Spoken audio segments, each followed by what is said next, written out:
Jesse Hallock, entrepreneur, sales guru, all the way from Chandler, Arizona. Welcome to the Sales Podcast, man. How the heck are you? Awesome, man. Thanks for having me. I really appreciate it. So what is going on, man? You and I, have we even met? I know we talk a lot. We chat a lot. Yeah, we talk. We Facebook a lot. Exactly. Yeah, we've talked through technology many a times, but never in person. All right, well, that's going to change. It's going to change here in about a month at Icon. So, Icon 17. You're going to be there? I'll be there. I haven't missed one since my first one in 2009. That's awesome. Back in the day, baby. I had my first one last year, so. Oh, cool. It was amazing. So, man, what is your story? I've got a long list of questions I've started asking people, but I'll give you a minute or two. Give us a little bit of your background, and then we'll dive down the rabbit hole of questions. Yeah, absolutely. My story, man, my story's a long one. I can give you the long version, or we can give you the short version, but basically in a nutshell, my venture in entrepreneurship started when I was back when I was about 17, just wrapping up high school. I had basically dreams of wanting to be a business owner, wanting to do different things like that. And, really my primary driver when I was young is to make a lot of money, obviously. I didn't know how I was going to do it, but I just knew that, I wanted to make money, and that, that was sort of my primary driver, as I entered the workforce.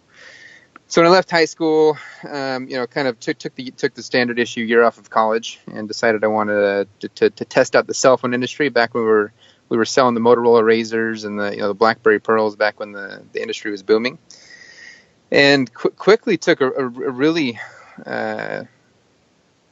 like an affection to sales. I entered as a sales representative for T-Mobile.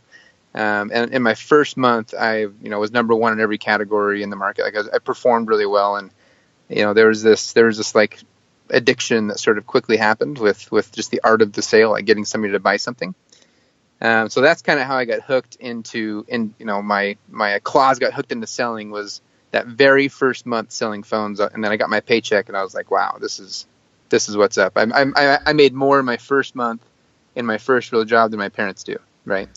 And so that's so what how, kind of. So how much is that? How much does a cell phone rep make? Back then, it was crazy, man. Back then, my first check was $17,000 that month. I mean, they paid big money, and then since then they've sort of obviously scaled back. The market industry's completely changed, but it was very. When was that? If you say Motorola Razor, I'm going that was to back in guess 2005. 2006. Okay, yeah.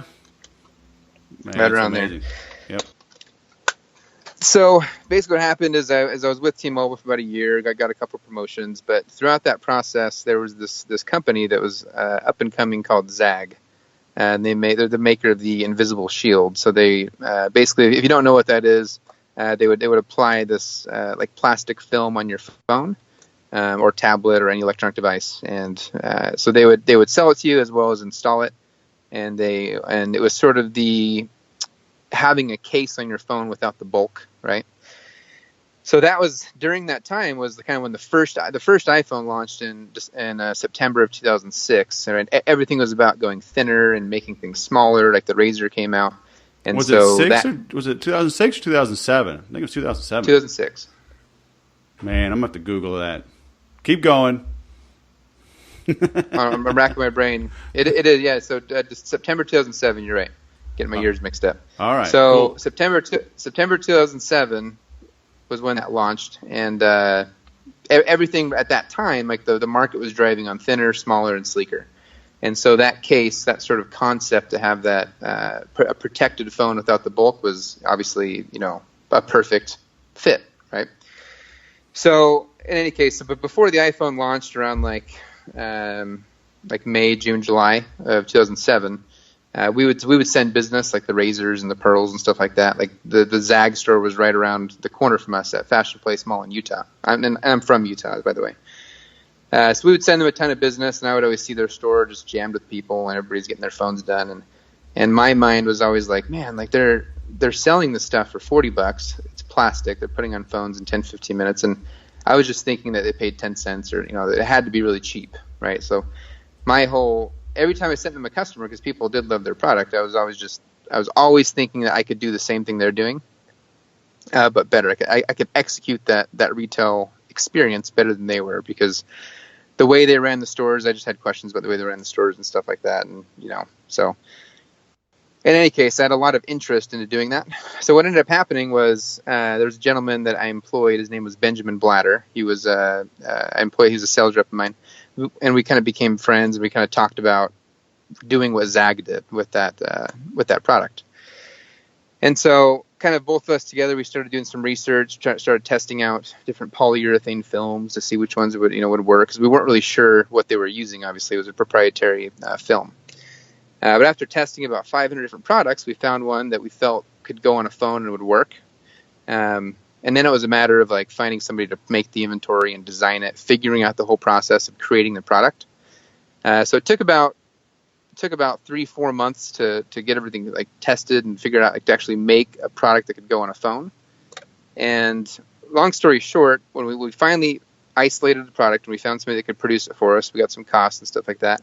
We quickly took a trip to Arizona, because in our business we were in T-Mobile, Arizona was the top cell phone market at the time in T-Mobile. Like they sold more phones than anybody else, and Zag had no presence in Arizona in the malls at that time. So we took a trip down here in October of 2007, looked at all the malls, checked them out, ended up signing a lease at Arizona Mills Mall for a location, and we moved out here December 1st of 2007, and we opened up our doors of our first location of Ghost Armor was the product we called it. And we started with a third-party film that was readily available. It was a polyurethane film, stuff we kind of used for clear bra, the same stuff they put on cars. So we used that, but made the phone designs out of it. So long story short, we opened up our doors. The very first day, we started selling, and we sold $75 of product our first day, which was basically 3 sales. So we were a little disillusioned, because we expected a lot more. We came in with our ties on like we wore at T-Mobile. We were all professional, and we did that for 1 day. So we had our ties on for 1 day, and we made $75. And then we went home that night, and we're like, all right, tomorrow let's go in with flip-flops on, some shorts, and a T-shirt, and go a little casual. And the next day we made like $150, right? Made a little more money. And so we kind of did that. We kind of slogged around for the first couple of days. And then the very first Saturday, we sold $850 worth of product, our very first Saturday. And that was the moment I was like, this is going to work. This is going to work. So that's kind of how it all started. I can tell you, we can kind of, I'm sure you have a lot of questions pertaining to, the growth of it. But where we ended up 7 years later was with a little over 250 locations, 14 different countries, over $150 million of the product sold, employed over 1,000 people. We had tons of successful franchisees, partnerships with Best Buy and, Future Shop and a lot of the big box retailers we were working on. But it all started with that first store at Arizona Mills, and then obviously expansion from there. But that's kind of where it ignited. Yeah. That's cool. So how long did it take for you to hit that peak? The growth peak? Yeah. Well, in terms of, there was a lot of speed bumps. There was a lot of, struggles that we had. The third month into starting the business, the people who made our product up in Utah, they decided they couldn't do it anymore. They're like, sorry, we can't do this anymore. It's too much work, and they just pulled out. And so we were basically stuck with the inventory we had in our drawer, and a rent we had to pay, right? And obviously house rent, all of our bills came from selling, right? So we had to quickly find a replacement.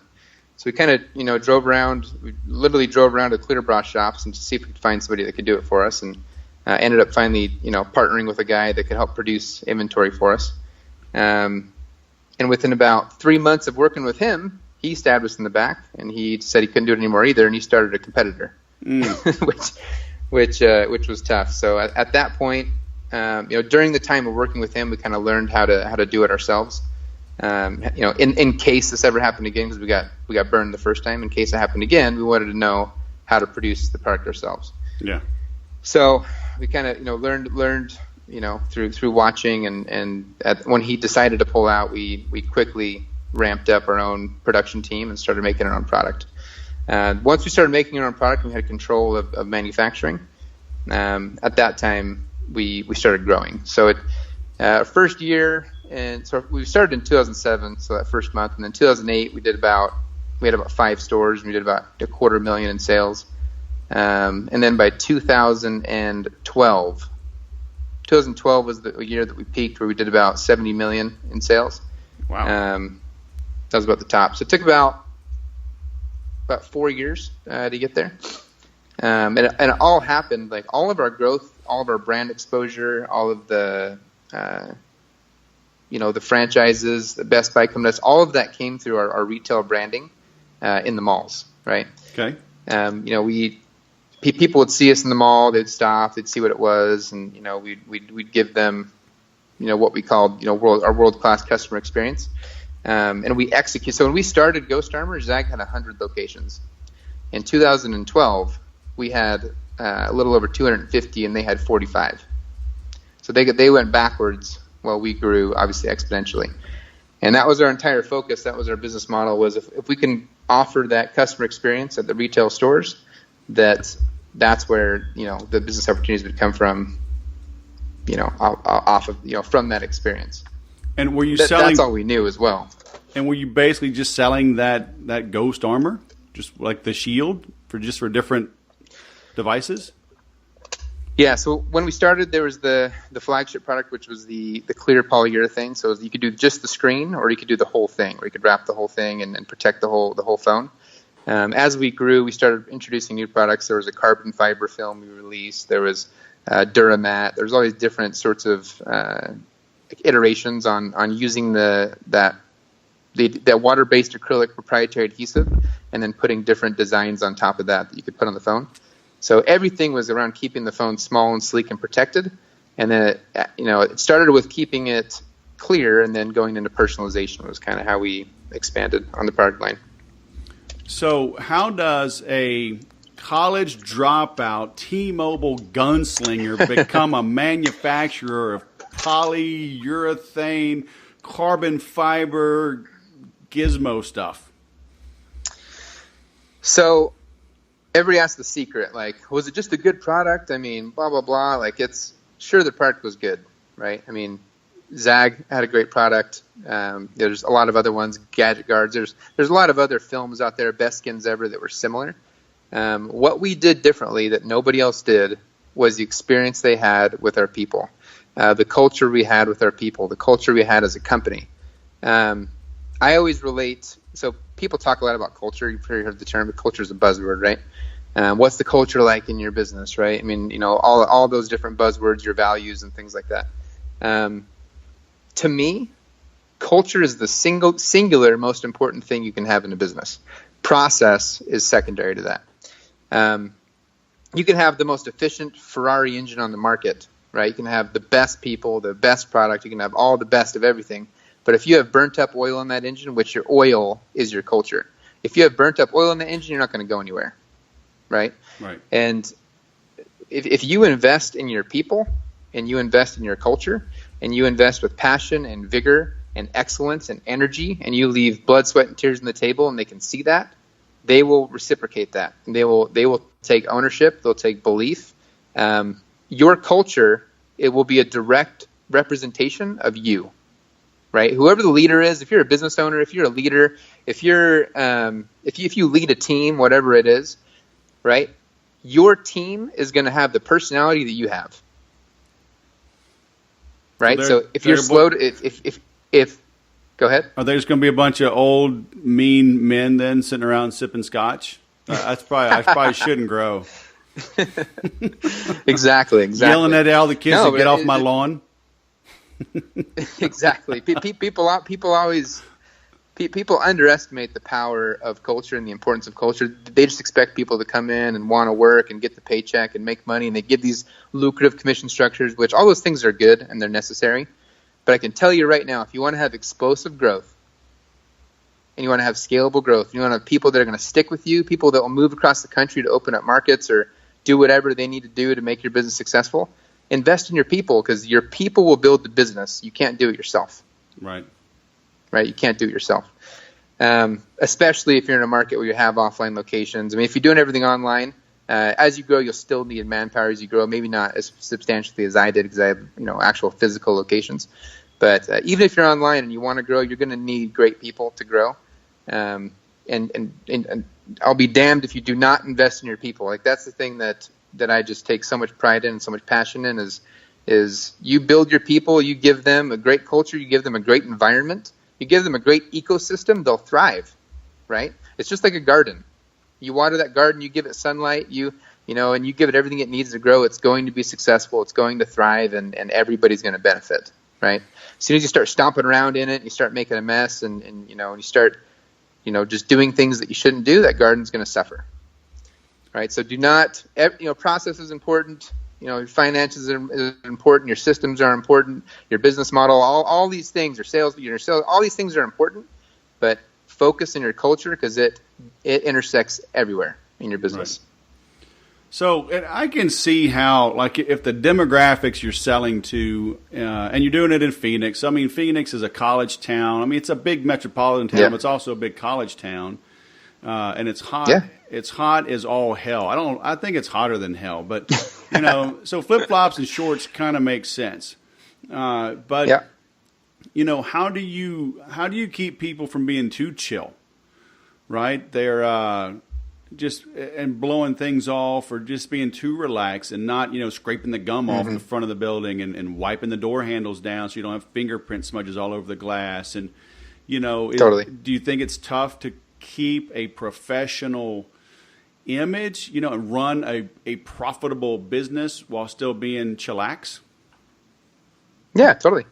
I do think you can do that. And we didn't always keep the shorts and flip-flops. That was something we ran with. And I'm sure some of your listeners have shopped at a Ghost Armor store because they were all over the place. We did have a very strict dress code of polos. We had a Ghost Armor polo with your everything embroidered and stuff, and then you had slacks, or some places we'd allow jeans depending on the demographic of the area, but slacks or khakis, dress shoes. I mean, we had a dress code to keep things put together. Okay. But yeah, I mean, you have to set expectations, right? If you say you hire somebody, right? Let's say we bring somebody on. Here's your job description. Here's what you need to do. All those things, but you don't set very crystal clear expectations, and then they go off and do their job without your expectations set. What are they going to do? Right. They're not going to do what you expect them to do, right? So one of the things you have to do when you bring anybody on in any role or any position is you have to set crystal clear expectations of, this is what I expect. This is not just for them, but what they should expect of you in return, right? Because we're investing in our people constantly. But this is what I expect of you, and this is what you can expect of me. And there's balance, right? There's sort of yin and yang there. Hire fantastic people, invest in fantastic people. Make sure you're clear with what you expect of them. Because if you're clear with what you expect of them, and they're clear what you expect of you, I can guarantee you that for the most part, obviously you're going to have bad apples. That happens in business. But for the most part, you're going to have people that are vested, people that have ownership, and people that will do what you expect them to do. Right. And hopefully, if in your business that means being professional, that means making sure that they're representing your brand the way they should represent it, then yeah, that's exactly what needs to happen. And if it doesn't, then there's different. That's when you get into performance management and all that kind of stuff where you need to right. do reviews and things like that to keep things in line. That's all those things are important. Well, so why did you decide to exit that? It got so big, and so it was the thousands of miles between locations. I mean, it was a lot of stress. Like, I feel like half my gray hairs came in at that time. I mean, there's, when you have 40 franchisees, you have, there was a time when corporately we had almost 1,000 employees, but I started selling off the corporate markets to franchisees because it was just too much to handle all the corporate markets all over the country as well as everything else. So what we did is we sold off all the corporate markets down to just Arizona. And Arizona was our corporate market, and that was the model. So franchisees would look at us and what to do, and we would sort of model, best practices and stuff like that. But It got so big and so large and so many moving pieces, and people were taking interest in buying, and there was multiple, people were always interested in buying because it was obviously a lucrative market, and we were doing so well. But there was just a point where I was just like, man, I think I'm done. It's kind of like I operate very, I guess I'm from my instincts. And when I feel a certain way, I kind of listen to that. I mean, there's some components there, but I just felt tapped out. I feel like I've done everything I possibly could do to fulfill my vision. Like when I started that company, I was like, the goal is, the vision. Everybody knew the vision was to take over the world. That was our vision. We were going to dominate Zag. We were going to take over the world. We were going to be the biggest. We were going to go all over the place. And we achieved that. And I didn't know what to do past that. Like I took it to the vision. From inception of the company, I took it all the way. I used to say all the people did with us. Like it was, we achieved what we set out to achieve. I didn't know where else to go with it. I felt a little burnt out. I felt like I wanted to, take on new things. And it was just time. Sometimes it's just time to let go and move on. Right. And obviously that space got very, very competitive. I mean, when it started, when the iPhone launched, I mean, that was, way back when. And then I sold in 2000, what are we into? 2014. 2014 I sold. Yeah. Right. I sold in 2014, and by then, I mean, it was really competitive. There was just a lot going on, and I just felt like it'd be better in someone else's hands. Was it tough going back and being an employee? No, not at all. That's what I wanted, actually.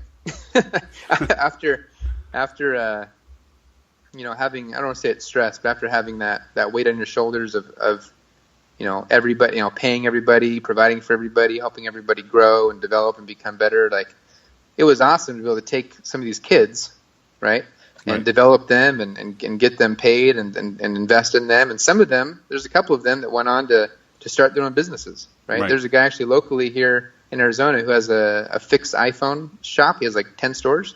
He was a sales rep at Ghost Armor where he learned all his skills. It was his first job. He was with us for like 4 years. And he finally was like, okay, he figured it out. He wanted to be an entrepreneur, so he started his own business. Like that to me was what it's all about, was to see people successful, to see people grow and blossom. So like to do that and experience that and that weight of all these people, I just didn't feel like I wanted to employ more people. I didn't want to start another business with employees. I am doing things on the side where I'm doing some stuff on my own, and my wife's starting a hair salon that's blossoming and growing, and but in terms of hiring employees again and starting another business, that's just not a stress I'm ready for at this time. Now I'm trying to learn new skills and evolve as a person and see what else is out there. Right. Do you have like a particular sales methodology that you follow? Or have you kind of I mean it depends on the product. Yeah, I mean, there's online and offline products. You have, physical products. You have service-based products, things like that.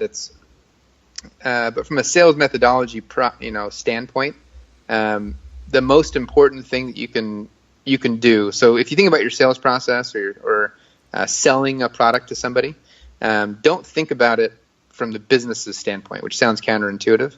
But if you can really, like in your mind, vividly envision the experience your customer has with your business, like vividly in your mind, like see it put yourself in their shoes and experience your business. If you're able to do that, and actually think about what that customer experience looks like, it'll help you to sort of tweak things that need to be tweaked and enhance things that need to be enhanced, kind of, make the proper changes to enhance that sales process. Right. But that's one thing. Talk to a lot of people about that particular thing, and like just try it. Like you can do it right now after you listen to this podcast. Like sit back, close your eyes, think about your customer, think about working with your business, going through your business, like and experience it in your head, right? Or maybe do it real time and actually go through and buy your product and see what it's like, and that's going to give you a whole different perspective that you don't have as a business owner or as a leader in a company that you may not see,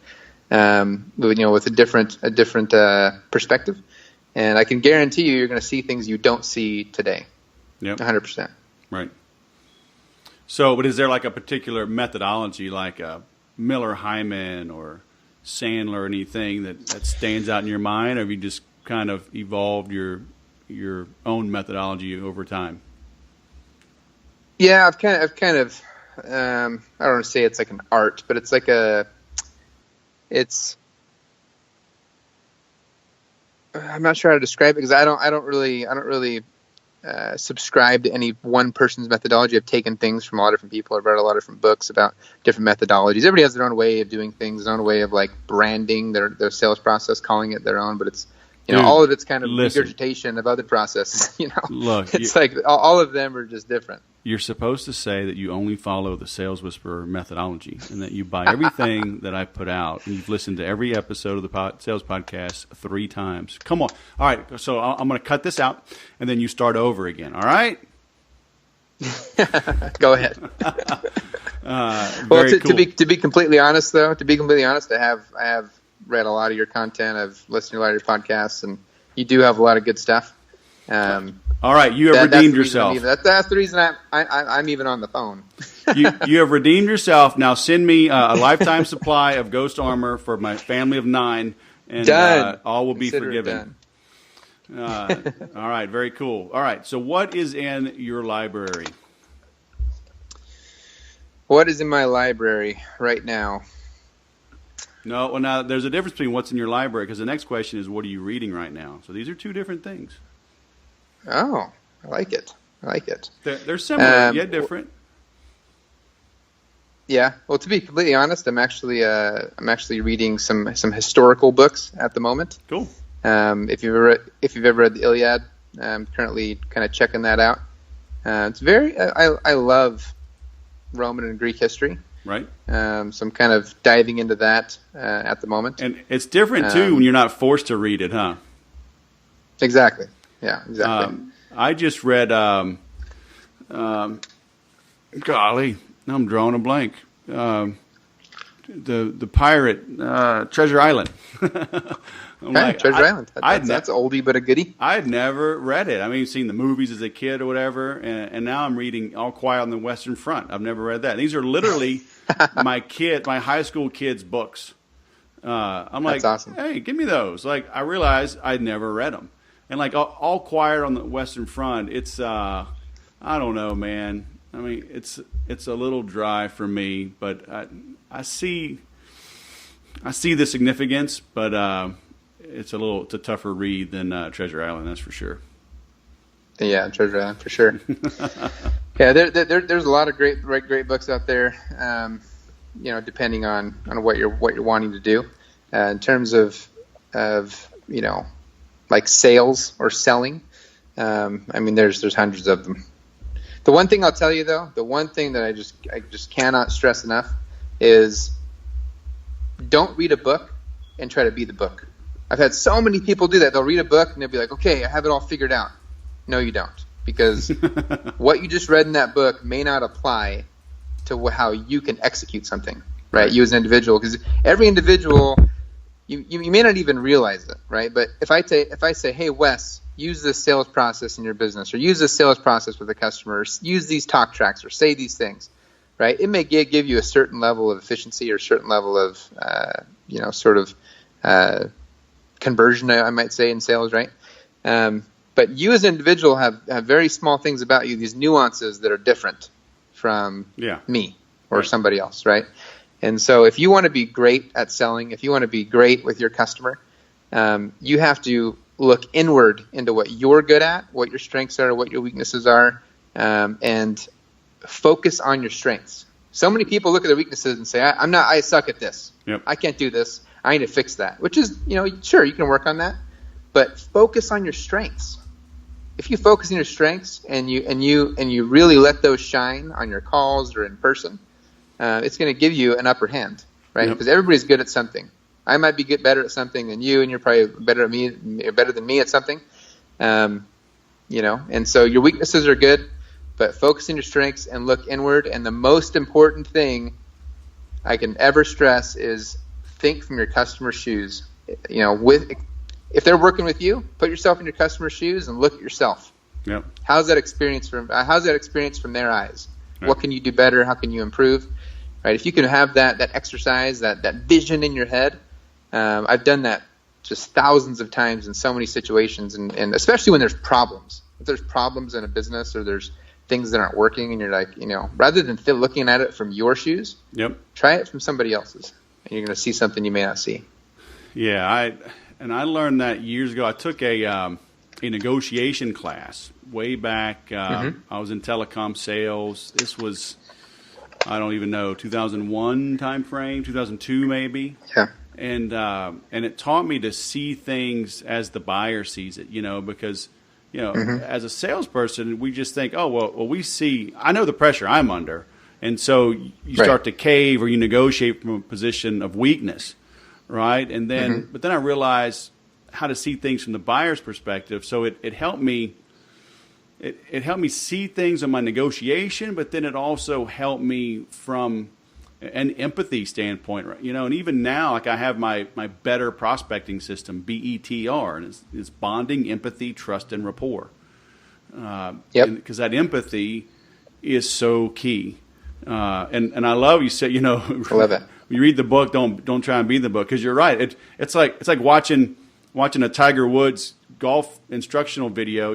Well, I spent an hour watching Tiger Woods swing a club, so therefore I am Tiger Woods. It's like exactly. No, dude. You read that book, but it took me 2 years to write that book, accumulating notes and everything, and 20 years of living and selling to even have the stories and the examples to put in that book.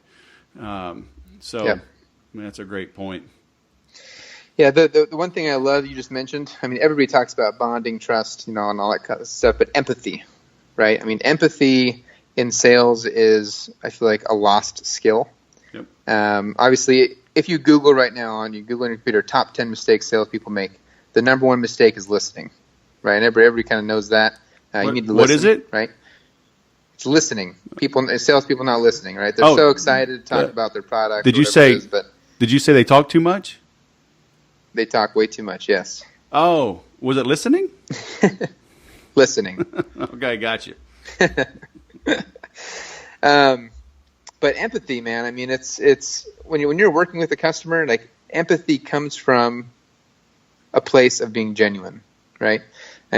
So many people are excited to make money, or they're excited to close business, or they're excited to convert the sale, whatever it is.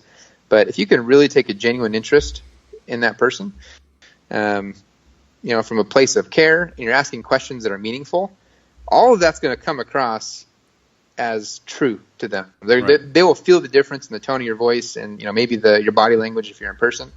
But it's gonna change the entire dynamic of that conversation when you're starting the conversation about them, right? About what they're looking for, about how you can service them, about what you can do to be the best you can be for them, right? Whatever it may be. And all of that boils down to exactly what you just said, which is empathy. If you have empathy for your customer, that does build trust. And when you have trust and you go into talking about your product and your service, whatever it may be, well, now they're listening and they're engaged, right? Questions create engagement. So the more questions you ask and the more you learn about them, when you start talking about yourself, they're going to listen. And if they're listening, then they're going to actually see the value, right?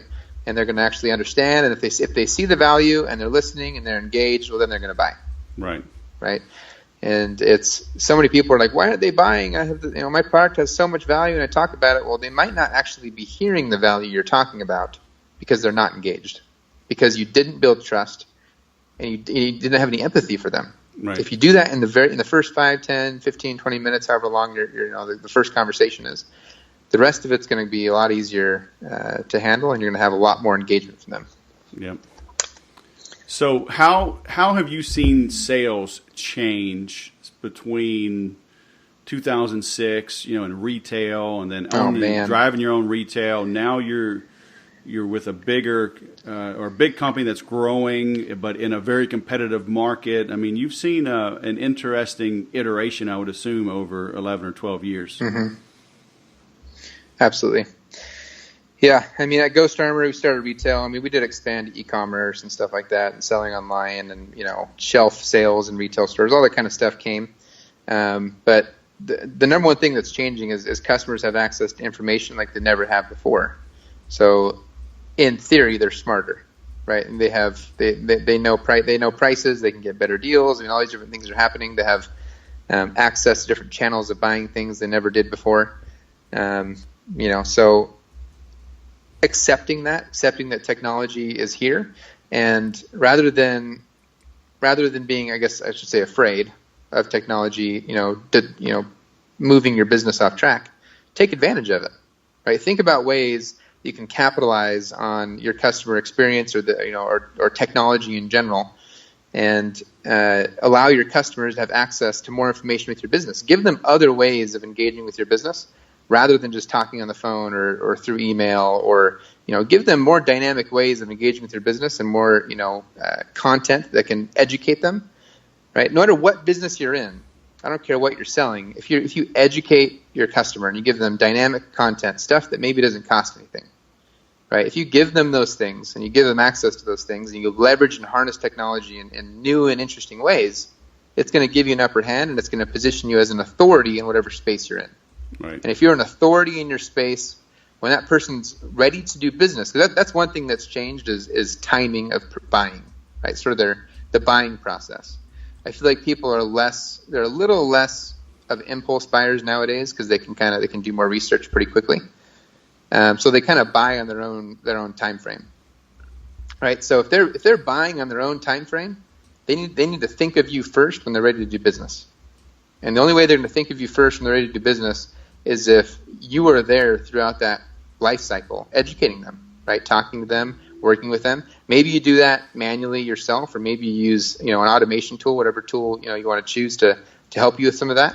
But think about more than just people buying your product, right? Because you have buyers, and then you have people that are just kind of looky-loos, right? Let's invest in the looky-loos, because there's a lot more of them than there are buyers, right? Especially if you think about like online, like if you think about website traffic, if you think about how many people come to the Sales Whisperer website, right? And actually, how many of them actually buy something on that first visit, especially a unique visitor? It's probably a pretty low percentage. All of them. But all of them buy. Yeah, I'm kind of special. I could show you how to do that, but it would cost like millions. Oh, totally. And I'll sign up for sure. But invest in the people that aren't ready to do business now. Figure out ways to educate them and work with them and connect with them, and by using technology, right? So rather than being afraid, let's invest in it, and you will start to see people coming out of that educational experience wanting to do business when they're ready, because they buy when the time is right now, versus back in the day I felt like they're a little more impulsive, and they would pull the trigger because they didn't really have access to find anything else. So they would just buy, it's like, why not? Where kinda now like, they can think about it. And kind of like when I have free drinks on the airplane and Wi-Fi and Sky Mall. I mean, there's some impulse buys I'm kind of ashamed of. I mean, I'm not too big of a man to admit that. Okay, I'm just saying. I believe it. Didn't a Sky Mall die? Isn't Sky Mall gone now? I think it did. I don't know. I think the last time I flew, I didn't see the magazine. I was concerned because I bought some interesting things on there. Hey, listen, you can only believe half of the stuff I say on this show, okay? And the other half is total BS. So just, take it with a grain of salt and some lime and tequila. But anyway. Let's do it when you're at Icon 17. Give me your drink tickets. After party. So, be a leader, right? Educate your customers, become an authority in the space. But how do you do that now as an employee? Because I know I got my hand slapped way more times than once as an employee who was trying to be creative and innovative, and I would hurt the little feelers of marketing, and they'd say, that's a marketing job. Stop doing that. Is Infusionsoft, are they more open to that? Or do you still find yourself having to work maybe within the confines of what they create to put yourself out there as the authority figure? Yeah, I think any company you're in is going to have confines, especially as an employee. Like if you're an employee, you're going to have some boundaries to work within. And obviously you have to be respectful of your superiors. That's just kind of commonplace. So don't go throwing around your weight and trying to demand things. I don't think that's really respectful or even necessary. But I do believe that voicing your opinion, and in a respectful manner, in a meaningful manner, and not just to complain. Like, people don't like people to just complain with no reason. Like, if you're going to complain about something or bring up an issue, at least be prepared to share a potential solution, right? So if you take issue with, let's say, a comp model or comp plan or something that's maybe not really in your wheelhouse to fix, if you are going to complain about it, say, hey, I don't like just complaining. Here is a potential option, maybe something to look at that maybe take some ideas from it, whatever it may be. But come to the table with solutions, not just complaints. I think that's important. And in terms of, take when you're given an opportunity to do something, right? Take it. That's my belief. Even if you're not going to get the raise that you want, or you can negotiate if you want to. If that's appropriate at the time. Right. But I always feel like if you get an opportunity to do something or try something new, kind of like speaking at Icon. Like, I started as a sales rep at Infusionsoft because I absolutely just love, like, selling to me is like maybe playing basketball to somebody. Like, I just love selling. It's like just so much fun, and that's what I wanted to do at Infusionsoft, was sell. So I started doing that. When I started at Infusionsoft, now I lead a team, which is awesome. But they sent out an email that said, if you want to speak at Icon, submit your application. So I was like, oh, that'd be cool. So I did it, and I submitted it, and ended up getting a slot at Icon 16, and spoke in front of like 200 people, and it was awesome. And people came up after and like, this was the greatest session, and they're like, do you do consulting? And they wanted to hire me, all this kind of cool stuff. But it was that opportunity, and I just decided I wanted to do it, right? So if you get an opportunity to do something or anything, like, go for it, do it. Right. Have passion, like, live with passion, live in a positive space. And bad things are going to happen in your life. Like, there's bad things have happened to me many times. And you have to have a little bit of thick skin. You have to be a little bit of an eternal optimist, which not everybody likes that term, but you have to, if you can, live in a positive state. Right. Like, live in a positive state. And if something negative happens or something bad happens in your life, like, I'll kind of share. I don't really want to share this, but the partner that I started Ghost Armor with, like 3 years into starting it, he got addicted to some stuff, got in a kind of a bad state, and he ended up taking his own life, which was hard for a lot of people, including myself. Like, there was very, very difficult time, very dark time, and and it was just a bad situation all around. So. And it happens with our own families. Things happen, and things might happen to us. But you have to. There's a time for mourning. There's a time for grieving. There's a time to deal with issues. But you have to be able to rebound. You have to be able to put your mind back into a positive state where you can be impactful, where you can empower others, where you can lead. If you need to, and that's the way you want to live. Like, you don't want to live in a pessimistic environment where everything's bad and you're always trying to find the bad things. Because I can guarantee you, especially as a business owner, or even really as anybody, if you want to find something bad happening, I'm sure you can relate to this, Wes, but if you want to find something bad happening right now, you can find it, and you could be stressed out about it. You could be pissed off. You could do whatever you want. If you look hard enough, you'll find a problem. Right? Me as a business owner, I had 250 stores all over the world and all these people. Like, I could read my email and decide to get pissed off because something bad happens daily. Right? Yeah. It just comes with the territory. But if you can live in a positive state regardless of the things that happen, you're gonna have much more success. That's really my own belief. Yeah. And there's just kind of a practice that I learned a while back was, if something bad happens, like, take a second to process it. Take like 60 seconds or like maybe 2 minutes. Process it, accept it, and then let it go. Yeah. Yeah. What's the old saying? Let it go. People are about as happy as they make up their minds to be.